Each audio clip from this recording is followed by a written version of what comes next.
Verdades fundamentales de la fe cristiana. Le invitamos a escuchar la serie de las grandes doctrinas de la Biblia del Dr. Chris Wall, en la voz del pastor Julio Pérez.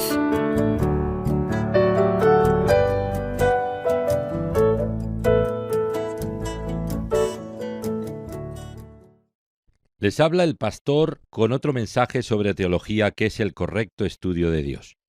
El título de este mensaje es ¿Qué hay de malo en ser ateo? El Salmo 14.1 dice así: dice el necio en su corazón, no hay Dios. Y el Salmo 53.1 dice el necio en su corazón, no hay Dios. Como si para el Señor no fuera suficiente decirlo una sola vez. Lo repite con las mismas sílabas y la misma frase. Es el necio quien dice en su corazón, no hay Dios. Cuando consideramos de cerca esta afirmación, encontramos que es una de las más increíbles de las Sagradas Escrituras. Es lo único que se dice sobre la existencia de Dios como prueba, defensa, argumento o presentación forense. Si buscamos en la Biblia de principio a fin, nunca se dice nada más con respecto a la defensa o como argumento de la existencia y la realidad de Dios. Eso es todo. Dios solo hace el comentario, dice el necio en su corazón. No hay Dios, y no se dice nada más. Lo que la Biblia hace es presentar al Señor Dios. Nunca defiende su existencia, nunca argumenta su realidad. Las Escrituras simplemente le presentan. Génesis 1.1 expresa en el principio Dios. Y la dispensación cristiana, en el principio era el Verbo, y aquel Verbo fue hecho carne y habitó entre nosotros, y vimos su gloria, gloria como del unigénito del Padre, lleno de gracia y de verdad. Pues la ley por medio de Moisés fue dada, pero la gracia y la verdad vinieron por medio de Jesucristo. Juan 1.1, 14 y 17. Eso es todo. Simplemente le presenta como cuando alguien presenta al presidente de los Estados Unidos. Cuanto más pequeño es el hombre, más larga es la introducción. Pero siempre que se presenta al líder ejecutivo, son estas mismas palabras. Señoras y señores, el presidente de los Estados Unidos. Así es como se presenta a Dios. Señoras y señores, y toda la creación, y los ángeles en el cielo, las islas del mar y las naciones de la tierra. Dios. En el principio, Dios. Ahora bien, tiene que haber una razón para ello. Mientras la estudio, mientras le doy vueltas en mi mente, he llegado a esta conclusión sobre por qué Dios únicamente se presenta a sí mismo. Nunca argumenta a favor de su existencia o defiende su propia realidad. Simplemente dice, este es Dios. Número 1. Dice el necio en su corazón no hay Dios. Y allí termina. ¿Por qué? Razón número 1. Las preguntas de los ateos son irrelevantes y vanas. No tienen ninguna pertinencia. No se enfrentan a la realidad. Es algo así. Pensad en los hombres que rodeaban a Thomas Edison en ese gran laboratorio en West Orange, Nueva Jersey. Mientras Edison habla a esos alumnos, esos científicos, y está rodeado de sus grandes descubrimientos e invenciones, la luz eléctrica, la batería, el fonógrafo, mientras el gran inventor habla, uno de sus estudiantes se pone de pie y le pregunta, ¿usted existe? La estupidez y la irrelevancia de la pregunta es una censura a sí misma. Ese es Dios. El Señor se presenta a sí mismo hablando, revelando, explicando, juzgando, persuadiendo, viviendo, y Él está rodeado de sus grandes obras maestras. Los cielos cuentan la gloria de Dios, y el firmamento anuncia la obra de sus manos. Un día emite palabra a otro día, y una noche a otra declara sabiduría. En medio de la presencia del Dios vivo y en medio de sus grandes obras maestras, algún hombrecillo insignificante hecho del polvo de la tierra se levanta y dice, ¿existes? Por eso Dios dice el necio en su corazón, no hay Dios.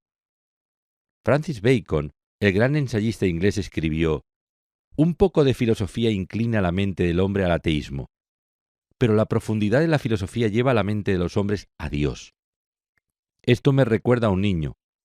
Un hombre se acercó a él y le dijo, «Hijo, te daré una manzana si me muestras dónde está Dios». El pequeño contestó, «Escuche, señor, yo le daré un barril de manzanas si me muestra dónde Él no está». Dice el necio en su corazón, no hay Dios. Y una de las razones, creo, es que sus preguntas son vanas, son irrelevantes. Número 2. ¿Por qué dice Dios, dice el necio en su corazón, no hay Dios? Y allí termina. ¿No hay nada más? La segunda razón, las especulaciones de los ateos son insípidas, están vacías, son estériles. Hay algo que resuena de forma remarcable a lo largo de la Biblia, no una vez, sino muchas veces, como en el Salmo 111:10. El principio de la sabiduría es el temor de Jehová. Traducido, el temor del Señor, el temor reverencial de Dios. Y se repite de nuevo en Proverbios 1:7 y en Proverbios 9:10. El principio de la sabiduría es el temor de Jehová. Esa es la manera de empezar, inclinándose ante el gran Dios. Bueno, he dicho que las especulaciones, la metafísica de los ateos, son insulsas, son estériles, están vacías. Un sofisticado estudiante del último año de bachillerato dijo a un estudiante de primer año que acababa de inscribirse: ¿qué pensarías si en 10 minutos pudieras pulverizar la idea de Dios, aniquilar la idea de Dios en 10 minutos? Y el estudiante del primer año le respondió: pensaría lo mismo que si un mosquito subiera por la ladera de un monte y dijera: miradme, en 10 minutos voy a pulverizar todo esto con mi pata trasera izquierda. Un sapo y un lagarto verde estaban viendo un tren expreso a toda velocidad en el oeste de Texas. Y mientras esas dos criaturas miraban el tren, el sapo dijo: ¿sabes? Dicen que alguien hizo ese tren. ¡Qué idiotez! Se hizo a sí mismo. El lagarto verde continuó: también dicen que hay un maquinista que dirige ese tren. ¡Qué idiotez! Se conduce a sí mismo. Entonces una hormiga roja que escuchaba la conversación subió de un salto y dijo: también dicen que hay un director de ese sistema ferroviario. Si existe, le reto a que venga y me mate. ¿Escucha Dios la vaciedad de esa estupidez? Dice el necio en su corazón: no hay Dios. Y el Señor nunca discute ni se defiende. Eso es todo.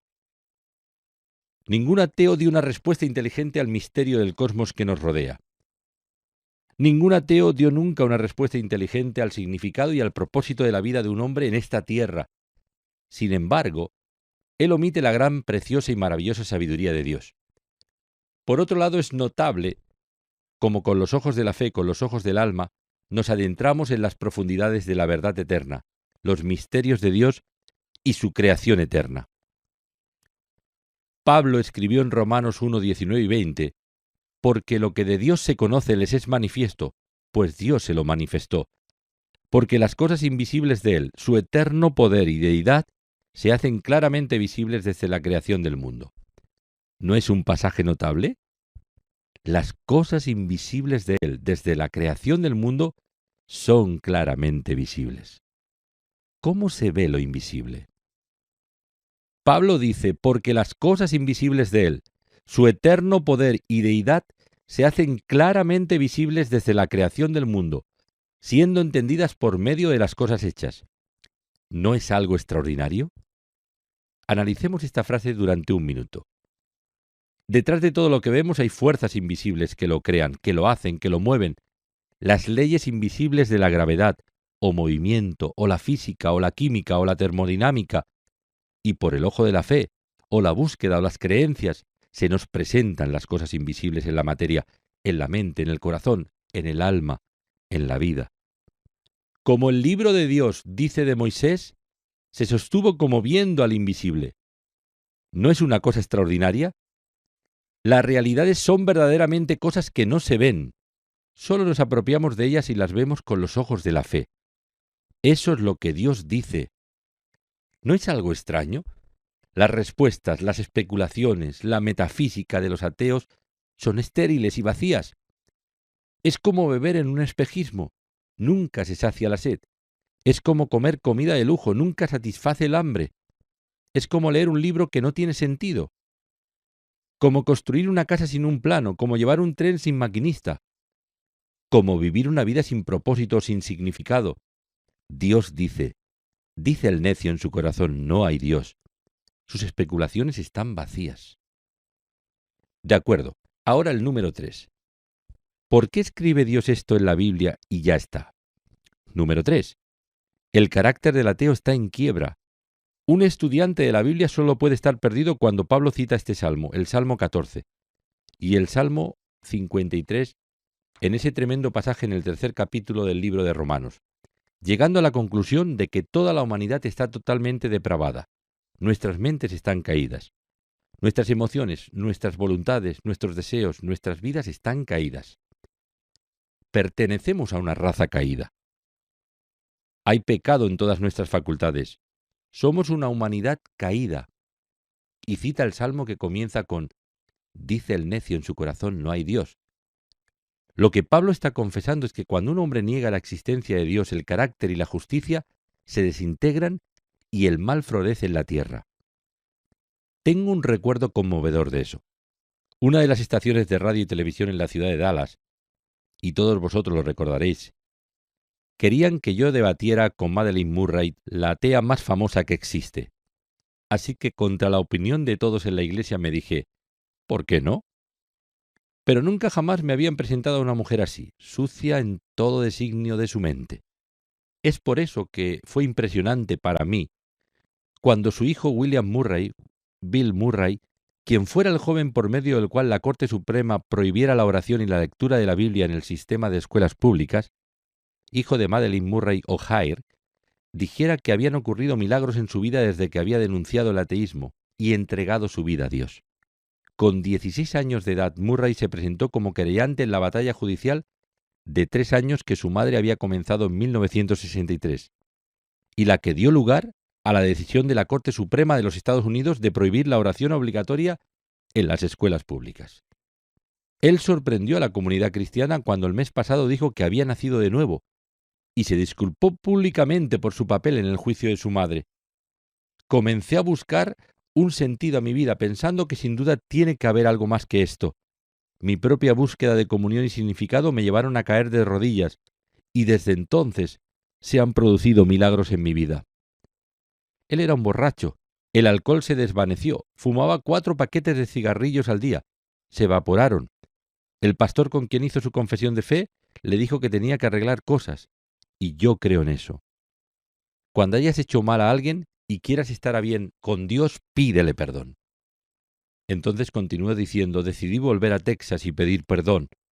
Después de haber hecho eso sentí que quitaba un peso de mi alma. ¿Cuánto ha cambiado mi vida? Poseo un largo artículo de una revista que no tengo tiempo para compartir, sobre la confesión de fe de este ateo, el hijo de Madeleine Murray O'Haire. Ahora, lo que estaba desarrollando es que la tercera razón por la que Dios llama a un ateo necio se debe al fracaso en su carácter. Regresemos a ella, Madeleine Murray O'Haire. En una revista nacional habla sobre sí misma. Yo me describiría como una defensora de la libertad sexual. Participaría en actividades sexuales con cualquier hombre que lo consintiera en cualquier momento. En el sexo lo encontrarás. He tenido 5 aventuras, y no sé cuántas desde entonces. He tenido 5 aventuras, todas ellas una verdadera gran fiesta. He disfrutado cada maldito minuto de ellas. Creo que los jóvenes deben de ser capaces de tener su primera relación sexual cuando les dé la gana. En el caso de la mayoría de las niñas, esto sería a los 13 o 14 años. Para la mayoría de los muchachos sería alrededor de los 15 o 16. Cuando quieran probarlo, se les debería permitir sin supervisión o restricción. En el dormitorio de sus padres, en un jardín, no importa, en cualquier lugar. ¿Qué es lo que dije? El carácter de un ateo está en quiebra. Es por eso que Dios dice el necio en su corazón, no hay Dios. ¿Por qué Dios dijo eso? Dice el necio en su corazón, no hay Dios. Número 4. El fin. El destino final de un ateo es vil. No es exaltado y maravilloso. Es profanada hasta la misma tierra en la que está enterrado. Su muerte es indigna. Leyendo encontré un incidente en la ciudad de Londres, donde en 1899, y sigue vigente hoy en día, existía la Sociedad para el Avance del Ateísmo. Cada año el artículo dice: tienen un banquete, y en ese banquete, particularmente no hace mucho tiempo, el presidente de la Sociedad de Londres para el Avance del Ateísmo hizo el primer brindis. En el brindis se refirió al apóstol Pablo diciendo: el apóstol Pablo fue cegado en su viaje a Damasco, y luego añadió elocuentemente: y se quedó ciego el resto de su vida. Bueno, eso parecía inteligente. Entonces los miembros de la sociedad se rieron a carcajadas y aplaudieron. Mientras estaban aplaudiendo, el presidente se tambaleó y cayó. Cuando fueron en su ayuda estaba muerto. El banquete se disolvió. Dice el artículo, en la confusión y el desorden, la muerte de un ateo. Nuestro Señor es un camino de gloria en esta autopista al cielo. ¡Qué vida tan plena, en donde cada paso del camino tiene significado! Nuestras tristezas tienen un significado, nuestras pruebas tienen un significado, Nuestra época tiene un significado, nuestra muerte tiene significado. Dios vive y el Señor propone cosas maravillosas para sus hijos. Te alabamos, bendito Jesús. Te ofrecemos la suma, la sustancia y el significado de nuestras vidas. Solo nos gustaría poder servirte mejor y amarte más.